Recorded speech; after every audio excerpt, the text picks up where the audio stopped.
Although all opposition parties have opposed the Treaty Principles Bill and voted against it at the first reading, Te Pāti Māori's response both in the House and outside it has been the most prominent. Co-leader Debbie Ngarewa-Packer is with us this morning. Tēnā koe. Morena. What's wrong with the Treaty Principles Bill? A lot is wrong with it. I think the most significant thing that's wrong with it is that we have a party that is removing Te Tiriti, which actually protects all of Aotearoa against corporate exploitation. That's the agenda behind this whole dilemma that ACT are pretending exists. What do you mean by that? Well, you know, we've got this whole narrative that tangata whenua are given extra rights. Those extra rights absolutely are afforded because we are Indigenous, but everyone else gets to be consulted in kaupapa. And if you were to actualise what exactly, how we utilise Te Tiriti today, and I can only reference to, me and seabed mining and Taranaki, NGOs, Greenpeace, Chasm, everyone else who are non-Māori also get consulted and get to engage. We're not given any extra rights to participate, but we are recognised because we are tangata whenua, we have those Indigenous rights. And they are the last legal bastion that we have to protect all of Aotearoa from corporate exploitation. To be totally clear, do Māori have more rights than non-Māori New Zealanders? Māori have rights as tangata whenua because we're Indigenous. And so those are more rights, right? I think those are more also responsibilities and obligations. But if we were to talk about it in a legal reference, and I can, again, only reference to seabed mining, we had NGOs, we had Greenpeace, we had the fishing sector, who are all non-Māori.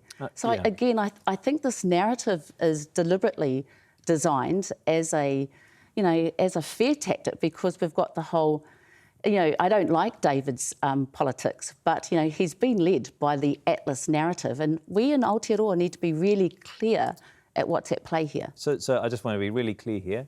You're Māori, I'm not Māori. Do you have more rights than me in New Zealand? I have more obligations, and I think I also have more rights with those obligations. So you do have more rights. Yeah. And I guess that's also really incumbent on me to manaaki and look after Aotearoa, and Te Tiriti is the only way we protect all of Aotearoa from the Atlas agenda and the corporate exploitation coming at us. So do you think then, if Te Tiriti guarantees a carve-out for Māori specific rights, do you think that if we are to form modern New Zealand on a constitutional basis around Te Tiriti o Waitangi, that we have different standards of citizenship? We have different expectations and different rights, absolutely. Do you oppose the use of treaty principles full stop? Yes, we oppose the Treaty Principles Bill. No, I see that, but what about defining the treaty principles? I mean, I guess, that's something that has become part of our narrative in Aotearoa. The article and the articles are really clear. They're really simple. These are nuance that's been created since 75 and 87. We saw the principles being utilised. So, in an ideal world, the articles and the treaty would have been honoured, and that's the conversation that we're not having. You mean in the absolute literal text? Absolutely, and the way that our tupuna had intended. So, OK, I just want to be absolutely clear on that point, though. Do you oppose Parliament defining the treaty principles? Do you oppose the courts defining the treaty principles? The courts are the safest way to be defining them at the moment, and we've had that also with the tribunal. What I oppose is politicians, particularly those who are funded and whose donors are part of, you look at the Dame Jenny with the way that we've had Dame Jenny Gibbs and the donations. Now, her daughter, Debbie Gibbs, is the chair of Atlas. So we've got a whole narrative, trying to create a solution to a problem that doesn't exist. So the courts, the tribunal, ideally, Te Pāti Māori believes that the tribunal should be given more teeth so that the treaty could be honoured instead of being, being ignored or being interpreted by politicians where it shouldn't be tinkered by. Right. I mean, the principles are used to try and give an interpretation of something that was signed in 1840 and has two different definitions depending on the English or Māori text in a modern context, right? So you say that Māori didn't cede sovereignty.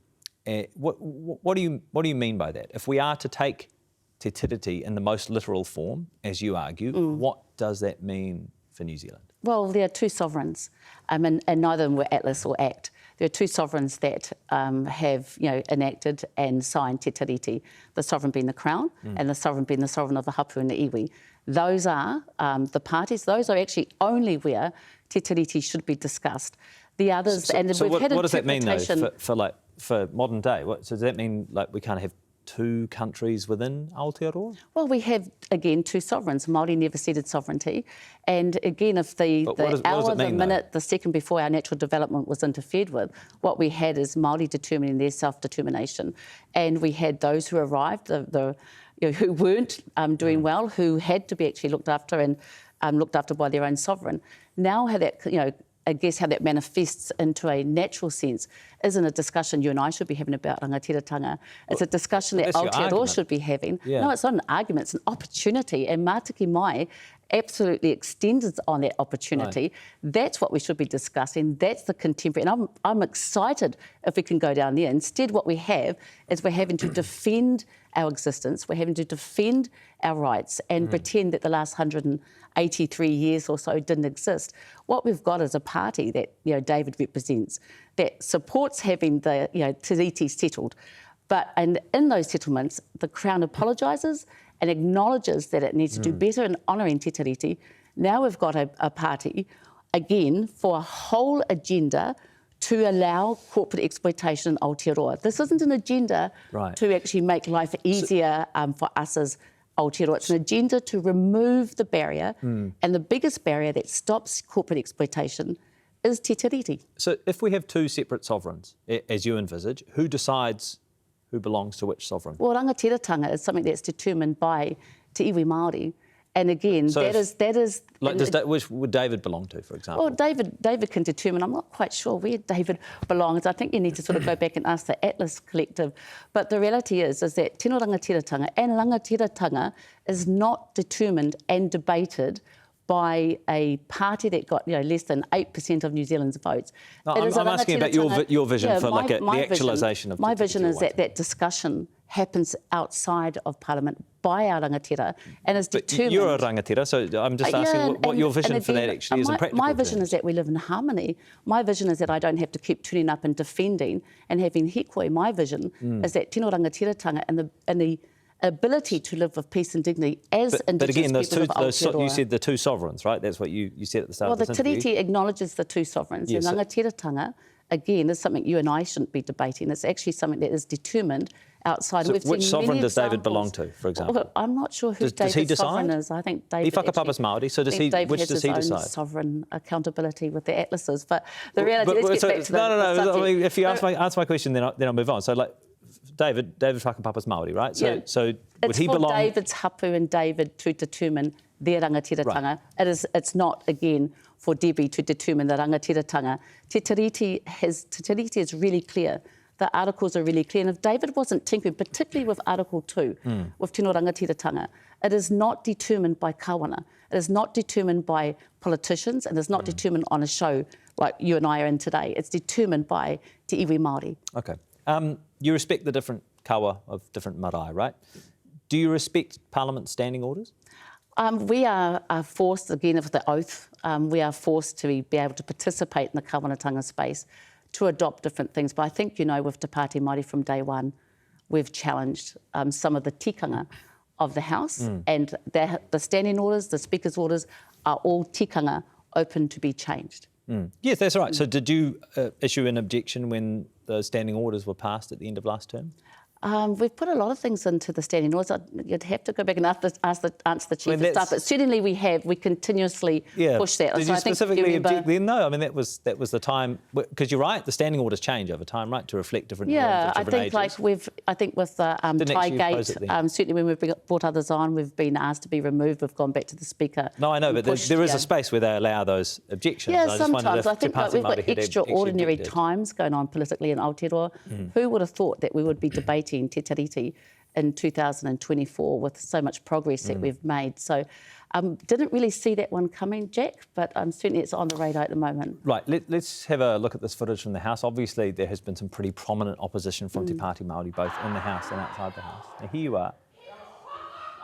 What gesture are you making there? I'm pretty sure that's the auntie pointing at and saying kino, and we don't support what it is that you're doing. I have heard it Pretty sure referenced it's to being. pointing? Oh, Looks very I think much- anyone that knows me knows that I'm a fire that will sit there and express my firetanga. It looks- Jack, you can't change it in me. It looks like a gun. No, I have heard that referenced as a gun, and I think You did anyone that two knows fingers. me, no, You didn't do she one did. finger. You We've did- actually seen the shot. We've done exactly like We'll have this. another look at it. We'll have another look at footage. Let people make up their own minds here. I mean, it looks like here you are. Yeah, and have you a are- look, look, and that have a looks- look, and have a look. We've just come from a woody. I guess, most that know me know who I am. Yeah. I have nothing to hide. It was probably one of the darkest days for us in the house. And we've had some really heavy days. But certainly there was nothing in me that felt like I had to do a gun action. Everything in me felt like I had to say, "You're kino." And that's exactly what I said. So it's your assertion that you weren't making a gun or shooting. It's my truth.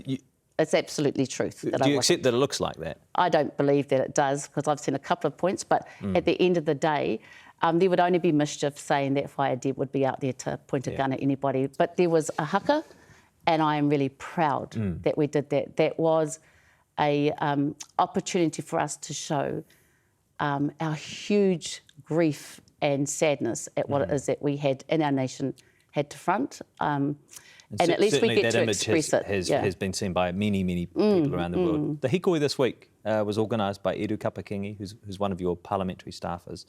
So is he employed by Parliamentary Service or by your party or by both? Yeah, absolutely. We're proud that Edu's attached to us. He's whānau, first and foremost. He's a part of Te Pāti Māori and has been for a while. Who's he employed by though? Who pays his salary? He's partly paid by Parliamentary Services, and before you ask, I was on leave. But the other part of it too, he's also staunchly wakapapa to Tai Tokerau and to those who host and manaaki Te Tiriti, and his birthright demands that he is part of a kaupapa. So I think, and we've seen national with the Federated Farmers and members of that. We've got an MP at the moment who was the founder of... paid parliamentary staffers? We've got MP who was the founder of Hobson's Pledge. We all have other affinities, and we have birthrights. And I was really super proud of what Edu did for us. So what assurances can you give us that no Parliamentary Services resources were used for the hikoi? I just guess our pono and our tika. You guess? Well, it is our pono and our tika, and I think this is... Yeah, no, what assurances can you give us that no resources from Parliamentary Services were used in organising that? Again, like I said, it's just our pono and our tika. We are... and you've got to remember... It's your truth, right? That's what you're saying. The hikoi was run by the people. It wasn't run by Te Pāti Māori. Well, it was organised by Edu, and we organised... Yeah, but, Edu is a hapu man first and foremost, just as all of us are. And that might be perfectly fine if he's operating entirely in an independent capacity there. That's just the assurance that I'm seeking. That none of those parliamentary resources and I were guess, used. and I hope, Jack, that you do the same when you see the tractors come onto Parliament and you see those who affiliate to, other kaupapa. If they were parliamentary staffers, of course we would ask them. And commitments, and as much as possible, we do everything that we're meant to do. Yeah, absolutely. Have you guys signed up lots of people this week? Okay, I cannot say that that's been our focus. Our focus has been about making sure people arrive, that we receive the hikoi, that we were part of the hikoi, and that we remind our people what it is about and what it is that we're fighting for. Yeah. But did you sign up lots of people? It wasn't a recruitment drive, and I think that's pretty low, cheap shots. No, I'm just asking. I'm not saying you said. I just think that. But did you? Can you just answer? No, it wasn't a priority for us. The priority was to make sure our people knew to get on the Māori roll. Understand. They can do that themselves. Did you sign up lots of people this week? No, I to be honest, I don't think I signed up anybody this week. As in the party? I don't know. I don't know, and I don't think that was a priority. Yeah. Okay. Very quickly, what's the plan for opposing this bill from now? What do you think? Thank you. I think first and foremost, it's an opportunity. This whole debacle that ACT has created for us to be able to see what's coming down at us. So to be able to talk about the fact that we have an agenda that's been really well crafted. We have politicians who are very, very masterful in the language that they're using because, again, like I said earlier, this is all the play and the web of the Atlas life and the Atlas infrastructure that we've seen that's happened over in Brexit, it's happened in Australia, it's happened in Canada. And so we are going to be using this opportunity to make sure that our whānau are aware of what it is that we're contending with. We're contending with somebody who wants to remove Te Tiriti, which is the only way that we protect all New Zealanders from corporate exploitation. Right. So we'll be making sure that we educate about what this is. We'll be making sure that we help with the select committee. But most importantly, this is a discussion that is timely. And I think to some degree, David Seymour and Atlas have provided us an opportunity to counteract, to show how we collectivise and to show how we will push back at what their exploitation agenda is. Tēnā koe, thanks for your time. No worries. Debbie Ngāre Wapaka.